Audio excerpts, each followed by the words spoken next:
قال أنا متزوج من 8 سنين وما رزقني الله ذرية،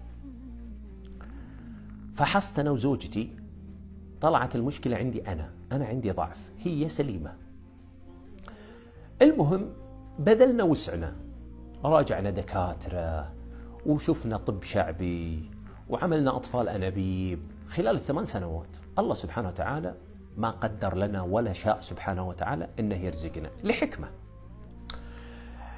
أنا صراحة كسرت خاطري زوجتي، أنا أحبها وأعشقها وهي يعني تمثل لي شيء كبير، لكن من حقها علي إنه أضحي لها، من حقها علي إني أعتقها، لعل الله يرزقها ذرية.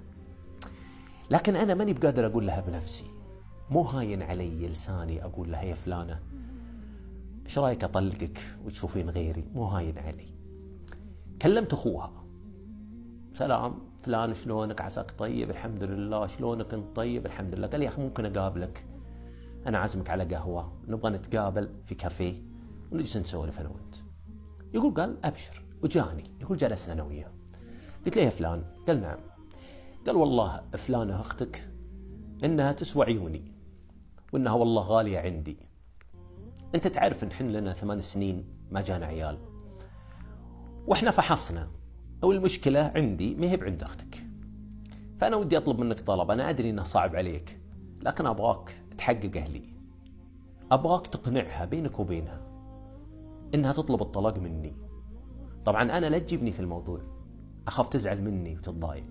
كلها قل لي اطلبي منها الطلاق لعل الله يرزقك ويرزقه، أرجوك يا فلان. قال لي أبشر أبشر. راح